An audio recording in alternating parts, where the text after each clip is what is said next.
अरे मैं तैयार हूं मरने के लिए। तुम मारोगे क्या? बोलो, कहां मारोगे बताओ। अरे तुम कहां मारोगे? तुम्हारी गोलियां खत्म हो जाएंगी, मैं जिंदा रहूंगा। अरे तुम्हारी गोली डरने वाला बैठो तुम। अरे चौपन देखे बैठो तुम। प्लीज आप बैठ जाइए। टेररिज्म का देखिए सर, आप बैठ जाइए प्लीज। यूएपीए का सर मैं खत्म कर, टेररिज्म उनको रोकिए sir. Okay please sit down. हाँ तुम गोली मार सकते, सस्पेंड नहीं कर सकते और कुछ नहीं कर सकते। Don't say anything ji. विंसिटी developers की खास पेशकश, जहांगीर पीर दरगाह से 2 किलोमीटर पहले 6,000 रुपए पर स्क्वायर यार्ड, शमशाबाद एयरपोर्ट से कुछ ही दूरी। तो जल्द से जल्द हमसे रब्त अदा करें। Vincity developers private limited, behind choice function hall, VIP colony, Chandrayan Gutta, Hyderabad.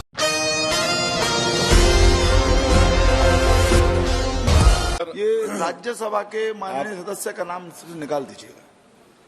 Chairman sir, आपका बेहद शुक्रिया कि आपने इन 3 फौजदारी नए कवानीन पर बोलने का मुझे मौका दिया है। सर, मैं शुरुआत में इस शेर से आगाज करता हूं अपनी बात का कि हमको शाहों की अदालत से तवक्को तो नहीं, आप कहते हैं तो जंजीर हिला देते हैं। सर, ये 3 फौजदारी के कवानीन खुद मुजरिमाना है।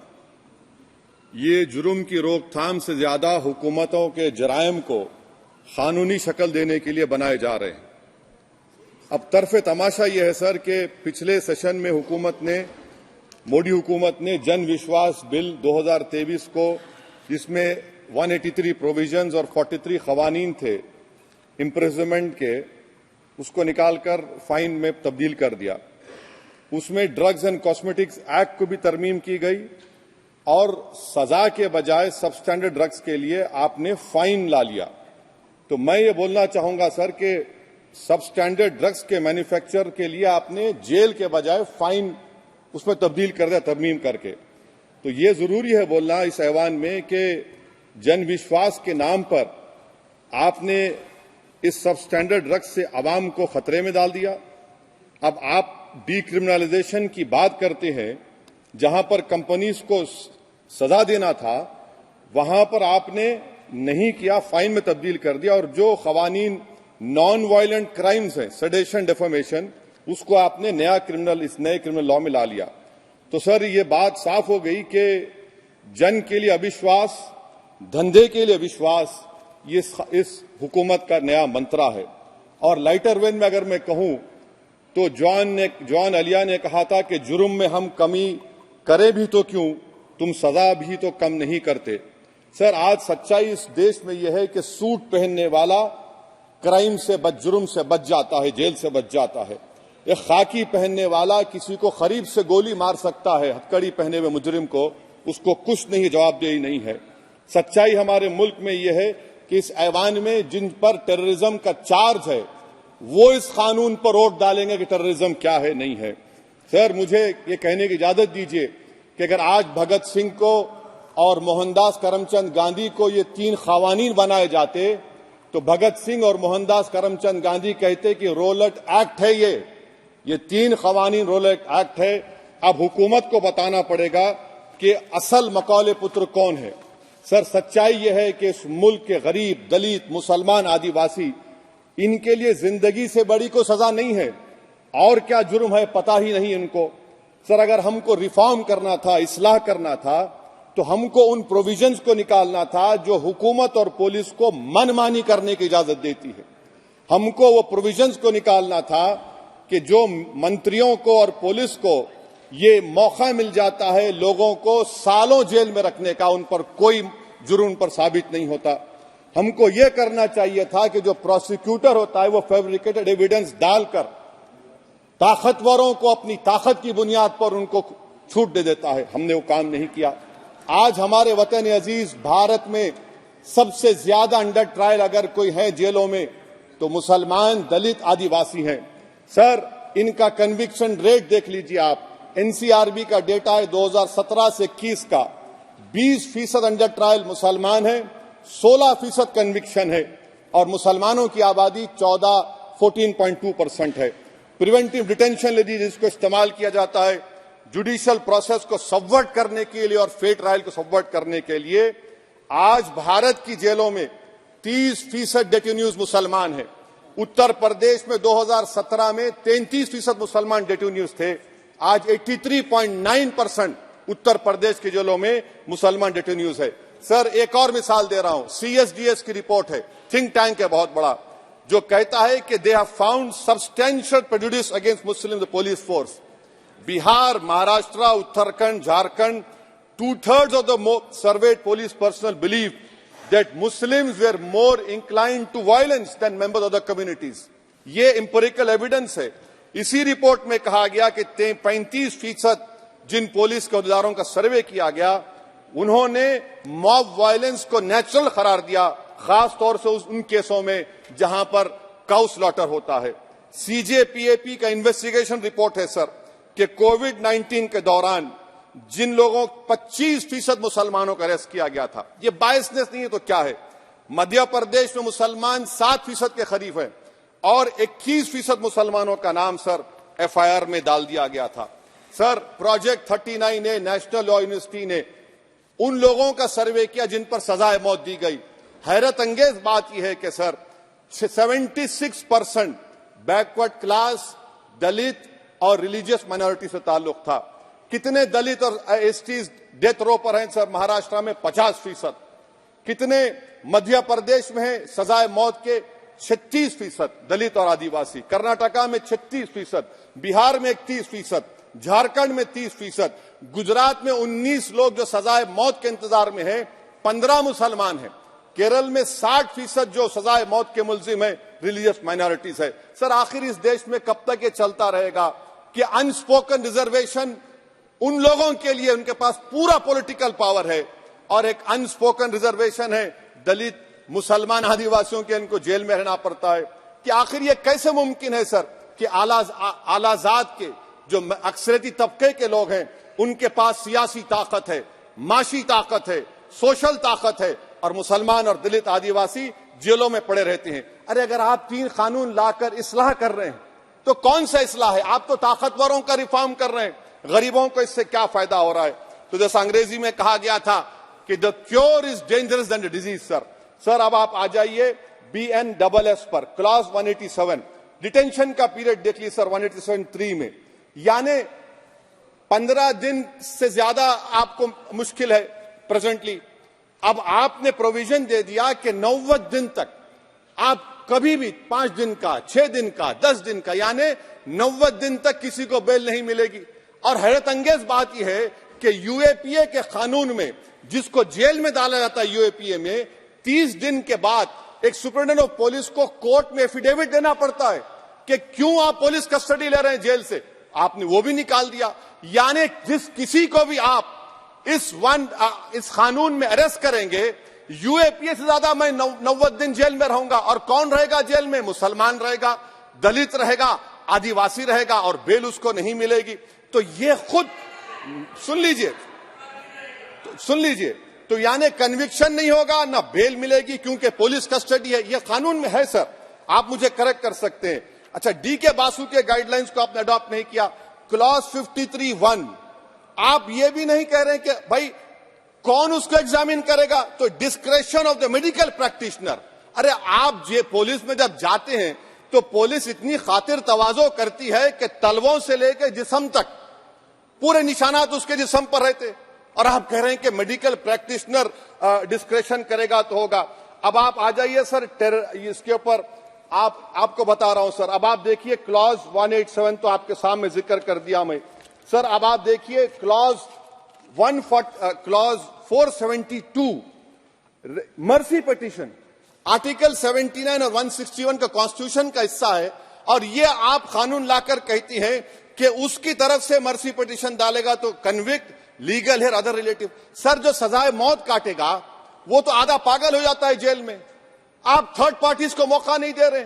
ये कौन सा इंसाफ है बताइए आपका? ये कौन सा इंसाफ है आपका? और फिर सर आप ये बताइए कि थर्ड पार्टीज को बाहर कर रहे हैं। अच्छा, कितना टाइम आप दे रहे हैं? कितना टाइम आप दे रहे हैं कि सुप्रीम कोर्ट के रिजेक्शन ऑफ SLP के बाद 30 दिन और गवर्नर के रिजेक्शन के बाद 60 दिन? ये कैसा इंसाफ होगा सर? सुप्रीम कोर्ट ने कहा कि multiple mercy petitions can be filed, आपने उसको भुला दिया। अच्छा सर, अब आप एक और बात देख लीजिए, क्लॉज 479 में ये कहते हैं कि अगर कोई डिटेंशन पीरियड अपना 1/2 ऑफ द क्राइम जो ऑफेंस का पूरा कर लिया तो उसको बेल मिलेगी। आप तो उसको और खतरनाक कर दिए हैं। आप ये कहते हैं, उसमें ये कहते हैं सर, यहां पर आपने कह दिया क्लॉज 187 में, सॉरी सर, ये डिटेंशन मल्टीपल क्लॉज 479 में अगर एक से बढ़ के ज्यादा ऑफेंस होगा या ऑफेंस होगा लाइफ इम्प्रिजनमेंट का या पेंडिंग होगा तो उसको बेल नहीं मिलेगी। अरे हम तमाम तो, ऋषिकांत दुबे आप पर जब केस लगा, आपने कहा आपकी गाड़ी पर हमला हुआ, मैं जानता हूं, आप पर तो एक सेक्शन नहीं लगा, कई सेक्शन आप पर लगा दिए गए, तो फिर मुझे बेल नहीं मिलेगी। ये क्या कर रहे हैं आप, किस लिए कर रहे हैं आप अंदाजा भी लगा रहे, भाई आज आप वहां बैठे, कल आएंगे इंशाल्लाह, फिक्र मत करिए।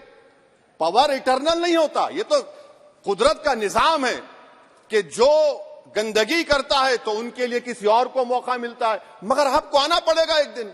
आप ये गंदगी कर रहे हैं।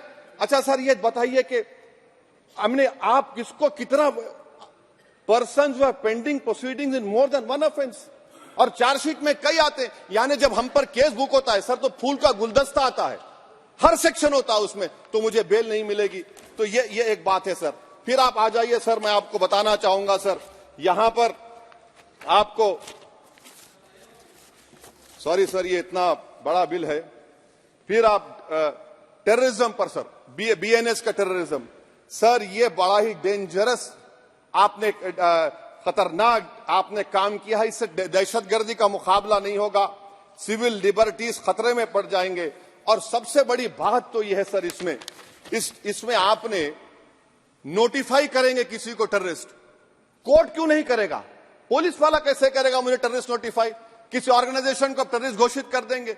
तो ये खुद सेपरेशन ऑफ पावर्स का वायलेशन है, जुडिशियल इंडिपेंडेंस का वायलेशन है, और इंदिरा गांधी वर्सेस राजनारायण केस का वायलेशन है। तो ये मोदी सरकार जुडिशरी के पावर्स को छीनकर खुद जज, जूरी, एग्जीक्यूशन बन रही है। किसी शायर ने बड़ा अच्छा कहा था सर, वही कातिल, वही मुखबिर, वही मुंसिफ ठहरे। सर, मैंडेटरी वीडियो रिकॉर्डिंग आपने कहा कि जिस जगह पर इस प्लेस पर सर्च होता है वीडियो रिकॉर्डिंग की, मैं ये कहता हूं कि जब मेरा अरेस्ट होगा वीडियो रिकॉर्डिंग करिए। क्यों नहीं करते आप? जब मेरे घर पर पुलिस आती है वीडियो रिकॉर्डिंग करिए, जो मैं पुलिस को देता हूं उसकी वीडियो रिकॉर्डिंग करिए। विटनेस स्टेटमेंट होगा क्लॉज 183 में, उसका वीडियो रिकॉर्डिंग करिए। क्यों नहीं आप पैसे देते कि हर पुलिस वाले के जिस्म पर एक वीडियो रिकॉर्डर हो और एक्यूज को मिलना चाहिए? आप नहीं मिलता एक्यूज को। हाँ, आपको नहीं है, मैं जानता हूं। क्लॉज 250 और 262 सर इनकंसिस्टेंट है। तो क्लॉज 250 में 60 डे टाइम लिमिट है डिस्चार्ज के लिए। अगर एक्यूज को कागज नहीं मिलता है, हम सब जेल में गए, मैं कई मर्तबा जेल में गया हूं, ससुराल में इतना नहीं गया जितना जेल को जाने का मुझे मौका मिला, चाहे कांग्रेस की, तेलुगु देशम की हुकूमत रही है। ससुराल कहते हैं कुछ लोग। क्लॉज 262 है, क्लॉज 262 में डिस्चार्ज एप्लीकेशन है, वो फ्रेमिंग ऑफ चार्जेस के बाद डाल सकते हैं। ये it defeats the purpose. What is the discharge application which is to prevent police from using delay tactics? Discharge always precedes framing of charges. आप मैं उस वक्त तक डिस्चार्ज नहीं डाल सकता जब तक कि वो नहीं होगा। अच्छा, क्लॉज 251 263 देखिए sir, time limit for framing of charges in cases of session trials 60 days of first hearing charges, warrant charges should be 90 days। मगर आपने क्या किया, होशियारी देखिए, बर्बाद करने का कहानी। 193(9) डाल दिया आपने, Can it prescribes a 90-day time limit for further investigation? For further investigation, what will happen when supplementary charge sheet are put? Will the accused be acquitted? क्या मुझे छोड़ देंगे आप? क्या कोई time like this is a dead letter? यानी आप तो पूरे का पूरा सिविल राइट्स, लिबर्टीज बोलिए सब छीन ले रहे। अच्छा सर, इसमें आपने लिंचिंग का एक कानून बनाया बीएनएस में, सेक्ट क्लॉज 103 में। अब आप इसमें देखिए सर, लिंचिंग कब हो सकता है? जब आप ये बताएंगे कि ये पर्सनल बिलीफ पर मारा गया, किसी को जेंडर पर मारा गया, कास्ट पर मारा गया। सर, आप तो एक्यूज को तो मौका दे रहे हैं छोड़ने के लिए, आप तो एक्यूज को मौका दे रहे हैं। अच्छा, पर्सनल बिलीफ में रिलीजन क्यों नहीं लिखते भैया आप? इन तीनों कानून में रिलीजन इस्तेमाल किया गया, पर्सनल बिलीफ में रिलीजन नहीं आता। अच्छा सर, आप ये भी देख लीजिए कि 190 में अनलॉफुल असेंबली है, 5 और मोर एक्टिंग टुगेदर, फिर ये क्यों कर रहे हैं आप? 5 मिलकर भी मर्डर करेंगे तो एक 103 भी तो आपने कर दिया, तो इनका यानी ये तो इसका अनलॉफुल एक्टिंग टुगेदर है। अच्छा सर, मैं आपको बताना चाहूंगा, आपके ये बीएनएस का 172(2) आप देखिए कि पेटी केसेस में when the occasion is passed, किसका मतलब क्या है? व्हेन द ओकेजन होगा क्या सर? अब हम चुनाव लड़ते तो जो हमारा जो पार्टी अपोजिंग रहती वो कहती कि अब इनके 25 लोगों को 50 लोगों को गिरफ्तार कर लो, गिरफ्तार कर लेते मेरे बूथ के एजेंट्स को, और बोल रहे व्हेन, उसमें आप लिख रहे क्या है? When the occasion is passed, माने पास हो जाएगा पोलिंग के 5 बजे छोड़ देंगे। अरे आप अपना ही हाथ काट रहे हैं अपने आप। याद रखिए, आज आप मुस्कुरा रहे हैं, कल यहां पर बैठेंगे कोई और कर दे का काम आपके ऊपर। अच्छा रेप सर, रेप क्या? रेप सिर्फ महिलाओं का होता है, मर्दों का रेप नहीं होता है क्या? आपका प्रोविजन नहीं है क्या? स्टॉकिंग नहीं होती है मर्दों की? अच्छा जस्ट होता है सर, आप हंस रहे हैं, होता है, होता है। आपकी हंसी इस बात का इकरार है कि आप जानते हैं किसका हुआ है। तो justice JS Verma sir, justice JS Verma का जेंडर न्यूट्रल बनाइए। अच्छा क्लॉज 69 को, क्लॉज 69 लव जिहाद आ गया। देखिए सर, क्लॉज 6 लव जिहाद आ गया, उसमें बियॉन्ड रीजनेबल डाउट प्रूव ही नहीं कर पाएंगे आप। अब उसमें क्या बताना पड़ेगा? सप्रेसिंग आइडेंटिटी, यानी अगर कोई महिला मोनू मानेसर चोमू चंडीगढ़ से इश्क करती है, बाद में उसको मालूम होता है कि वो मानेसर का नहीं है, चंडीगढ़ का नहीं है, तो क्या क्लॉज 69 एक्शन में आएगा? आप बताइए कि अच्छा अगर कोई ये कहेगा कि मेरा नाम, कुछ नाम है, कई कुछ नाम होता है जो कॉमन नाम होता है मुसलमानों में, दीगर मज़ाहिब में, तो क्या वो सेक्शन अप्लाई होगा? ये क्या आप कर रहे हैं? अच्छा आपने अडल्ट्री को निकाल दिया, आपने होमोसेक्सुअलिटी को निकाल दिया, तो ये कंसेंशुअल सेक्सुअल रिलेशन जो 18-20 साल के ऊपर के लोगों में करते हैं, मैं इसका खिलाफ जरूर हूं मजहबी एतबार से, मगर आप क्यों उनकी ऑटोनॉमी को रोकना चाहते हैं? अच्छा सर, सेक्शन क्लॉज 1093 बीएनएस का, आपको it does not require knowledge और intention part of person facilitating commission of organise crime. ये मैं 5 मिनट दीजिए सर। सर बीएनएस का सेडेशन पे देख लीजिए, सेडेशन को आपने दोबारा ला लिया, लफ्ज सेडेशन इस्तेमाल नहीं किया आपने। 3 साल से 7 साल आपने सुप्रीम कोर्ट को अंडरटेकिंग दी थी कि प्रोविजन नहीं लाया जाएगा। तो चेयरमैन सर, यहां पर हिंदी के बहुत मशहूर कवि का वो शेर मुझे याद आ रहा है, मैथिली शरण गुप्त का, कि राज्य को यदि हम बना लेंगे भोग तो बनेगा वो प्रजा का रोग, फिर कहूं मैं क्यों ना उठकर हूं आज मेरा धर्म राजद्रोह। कार्ल मार्क्स ने कहा था sir, history repeats itself first as a tragedy, second as a farce. आप क्लॉज 195(1)D देखिए, it criminalises the making of publication of false and misleading information jeopardising sovereignty integrity of India. Vague है, यानी जो कोई भी पत्रकार investigative journalism लिखेगा आप उसको इस्तेमाल कर लेंगे और जेल की सलाखों में उसको डालकर आप सड़ा देंगे। सर मैं आपको और एक बात बताना चाहूंगा कि रैश एंड नेग्लिजेंट एक्ट जो आईपीसी में था 2 साल थे, 304, आप उसको बढ़ाकर 5 साल कर दिए 1061 में, बीएनएस 1 में। और rash and negligent driving 304 IPC में था 2 साल की सजा, आपने 10 साल कर दिया। ये क्रिमिनल जुरिस्प्रूडेंस का हिस्सा नहीं है। अच्छा क्रिमिनल ऑर्गेनाइजेशन, उत्तर प्रदेश में यूपी गैंगस्टर एक्ट में एक चार्जशीट में गैंगस्टर एक्ट लगता।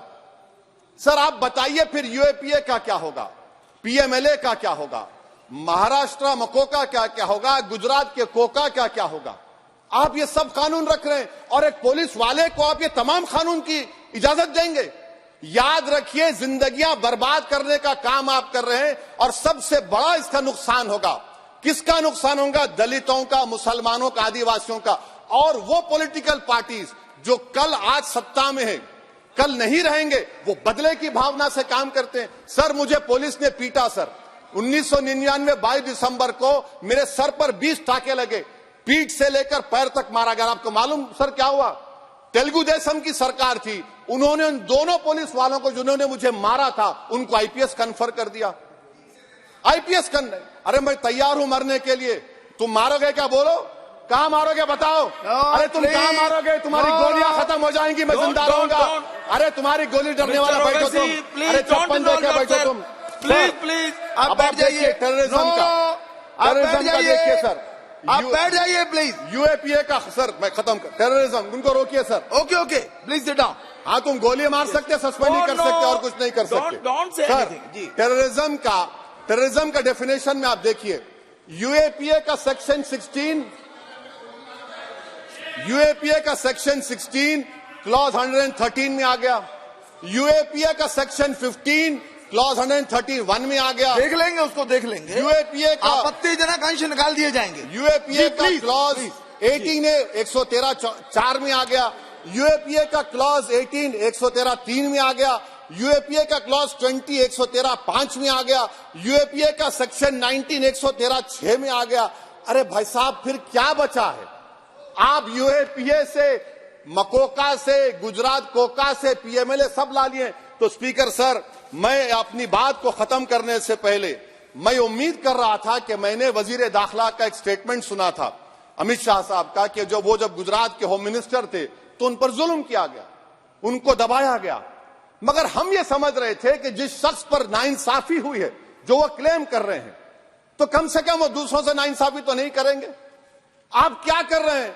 अरे ऐसे हजारों लोग हैं जिन पर जुल्म हो रहा है, ना उनके पास दलील है, ना उनके पास वकील है, ना उनके पास आजादी है। तो ये तीन सर मैं आखिर एक लव ये तीनों कवानीन हमारे मुल्क की जमहूरियत के लिए, इन गरीब तबकात के लिए नुकसानदेह साबित होगा। और ये सरकार को मैं चार्ज दे रहा हूं, आप चेक रिपब्लिक में निखिल गुप्ता बैठा है, लेके आओ ना उसको। कुलभूषण यादव पाकिस्तान में बैठा है, लेके आओ ना। कतर में हमारे फौजी बैठे, लेके आओ ना उनको। अरे कहां तुम्हारी देशभक्ति है? अरे निखिल गुप्ता को लाओ, इस कानून में इस्तेमाल करो। मगर वो नहीं बोलेंगे। मैं इस कानून के मुखालिफत में खड़ा हूं जो भारत की जमहूरियत के लिए खतरा बनेगा। शुक्रिया सर। श्री पुष्पेंद्र सिंह चंदेल।